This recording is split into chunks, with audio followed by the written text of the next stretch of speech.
Welcome back to the Transform Your Mind to Transform Your Life, the podcast. You're listening to 5 Minute Fridays with Coach Myrna. Today, I want to talk on the topic, overcoming loneliness, strategies for a fulfilling life. I was listening to the wisdom of Sadhguru a few weeks back, and he made this amazing statement. He said, loneliness is the incubation period for mental illness. And after you become lonely, then suicide is not far behind. And I was shocked by this statement. But listen, Sadhguru is a mystic. Sadhguru is, one of the smartest humans. And if he says that, then he has data to support that. But it made me realize that I should do a teaching on loneliness. So, we have all experienced being alone, but the mental state of being lonely leads to depression. That is why Sadhguru said loneliness can lead to suicide, because what happens when people take their lives is because they're depressed and they see no hope. Everything becomes dark. And loneliness is one of those things that put you there. So today, I want to bring your awareness to how dangerous loneliness is and leave you with some strategies to have a fulfilling life. So first of all, let me define what exactly is loneliness. Loneliness is a pervasive feeling that can affect anyone, regardless of age, gender, or background. While it's a natural part of the human experience, chronic loneliness can have serious impact on our mental and physical health. However, with the right strategies, it's possible to overcome loneliness and live a fulfilling life. And here are some effective ways to combat loneliness and build meaningful connections. Now, I want to put a pause here for a minute, because you can be alone and not be lonely. When you're lonely is when you are wishing that you had someone with you. And some people take anybody. They don't care who it is. They just want a body. People sometimes alleviate loneliness by having a pet. That helps too. But it's just having someone there to not be lonely. Now, on the other hand, introverts and people that love being by themselves are not necessarily lonely because they like their own company. Some people, have a relationship with God, and God is the person that helps them to combat loneliness. I remember having a friend that said God was her husband, and she wasn't lonely.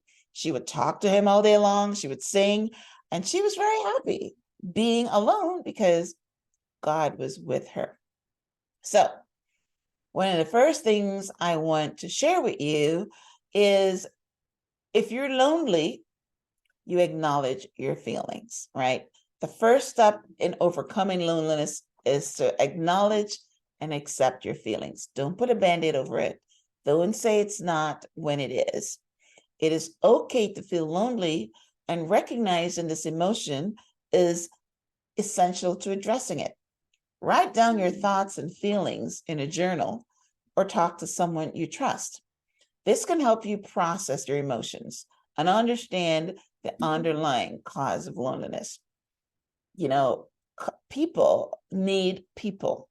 So if you're a single woman, you might be lonely. You need someone to be there with you, to hold you. If you're a single man, you might need someone to just talk to, do things with.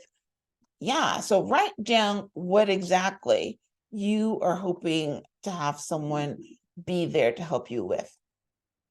So once you recognize that you are feeling lonely, then you should start connecting with others. It's not the time to dive deeper into your loneliness. It is time to make the conscious effort to connect with others. Building connections with others is crucial to combating loneliness. And here are some ways that you can connect. Join a club or a group. Find groups that match your interests such as book clubs, meeting groups, church or hobby groups. This can help you meet like-minded individuals and form new friendships. Church is my favorite place to meet people and heal your loneliness. You meet other people and you meet God. The Holy Spirit is a great companion. Like I just mentioned, you can also volunteer. Volunteering is a great way to meet people while making a positive impact on your community. It provides a sense of purpose and belonging. You know, a psychologist once told me that one of the best ways to stop feeling sorry for yourself is to serve others. So, volunteer, attend social events, go to social gatherings, community events, or networking events. Even if it feels uncomfortable at first, putting yourself out there can lead to new connections and even friendships. Now, if you're lonely, it's probably because you don't have a lot of social skills. Maybe you are an introvert. That's also don't want to be by yourself. So improving your social skills can boost your confidence in social situations and help you build stronger connections. When you go to these meetup groups, or networking groups, you have to talk to people. So it kinds of improve your social skills. But so when you're in these events, you practice active listening. You maintain eye contact and show genuine interest in others. Don't be afraid to take the initiative in starting conversations or inviting people to spend time together. Now, one of my daughter's friends have a unique approach. Anybody she meets, she invites them out. So, I mean, I would never normally do that, but I've taken cues from her. Hey, you know, I meet you. You want to go out? You want to hang out? She's an extrovert. So she's always going places. She has like 20 close personal friends, 20, right? That's because she invites people out. So invite people out. You meet someone at a networking event, say, hey, you want to go have a drink? You want to go to a movie? You want to come to the next meeting with me? Take the initiative. Invite people out. Now, leverage technology. While technology can sometimes contribute to feelings of isolation, it can also be a powerful tool for connection. Use social media, video calls, and online forums to stay in touch with friends and family, especially if distance is a barrier. A lot of people are lonely because they're in a city and they don't have any family. They have moved from their hometown. So they're in a new place that they don't know anyone. So that's basically what happens. So get on FaceTime, get on Messenger, get on WhatsApp, and talk to people. You see them. And yeah, so that's how technology can help you. Online communities can also provide support and a sense of belonging. Like I said, if you got grandkids, if you got brothers and sisters, if you've got old friends, FaceTime with them.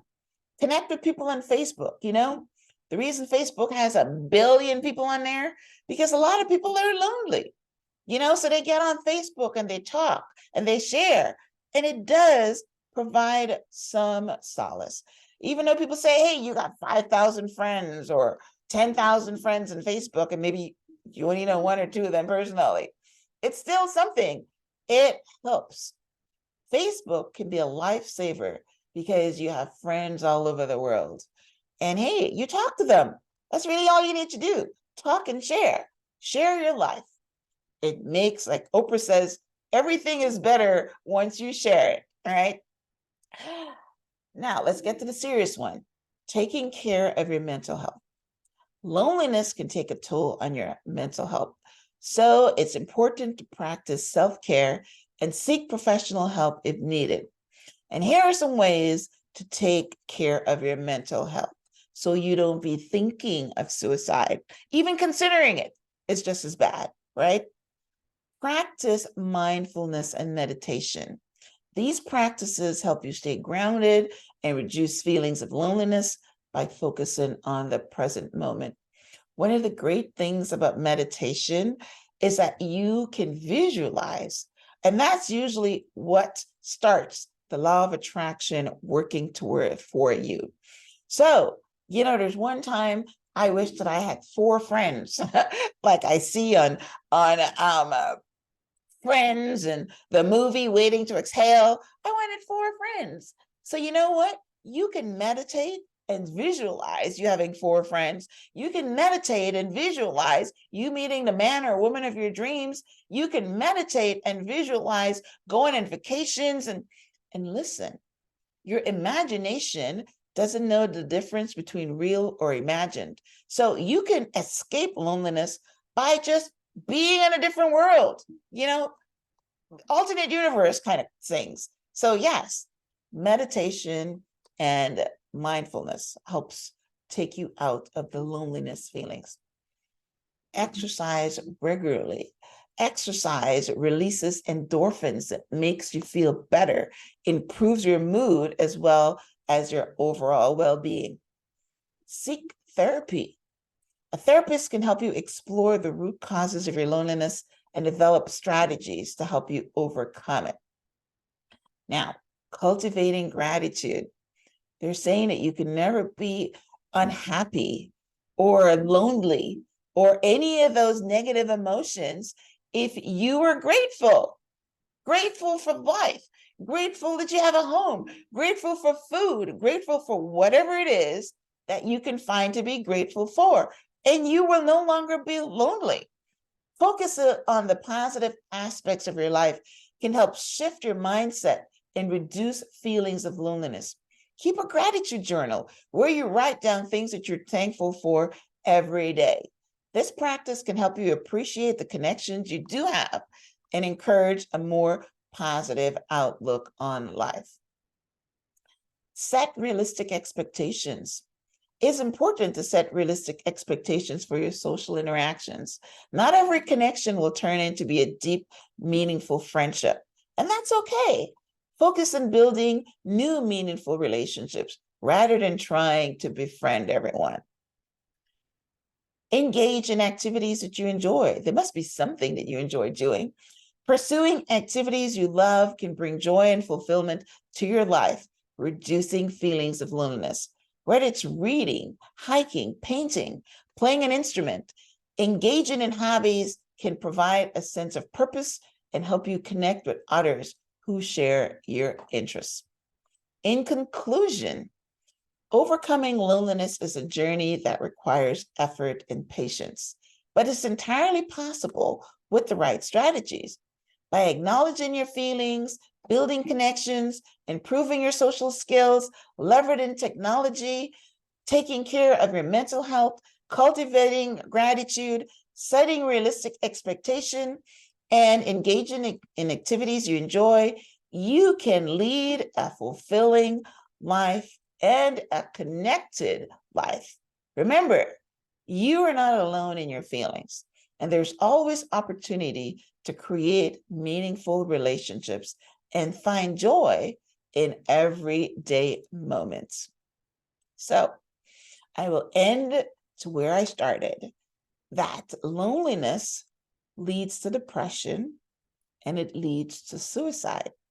So try to get out of loneliness. If you can't get out of loneliness, try to enjoy being alone without being lonely, right? So find things about you that you like doing. I'm a great reader. I love watching movies, comedy movies. I love walking in the park. All these things bring me joy. That means I enjoy my alone time, right? So these are some of the things that I do. Go to the beach, listen to the waves. Whatever you do, go to a bar, listen to some music. There's all these different things that can help you get out of loneliness and enjoy being alone. All right. So I hope that this episode of 5-Minute Fridays with Coach Myrna help expand your consciousness about the dangers of loneliness. So wishing you pleasure, happiness, and fulfillment in your day-to-day lives. Thanks for tuning in If you're watching on YouTube, would love to hear your comments and for you to hit that subscribe button so you get notified of my new videos. If you're listening to this on iTunes, would love for you to subscribe as well as review the show, because I try to bring you quality content every week. Thanks again for tuning in. Until next time, namaste.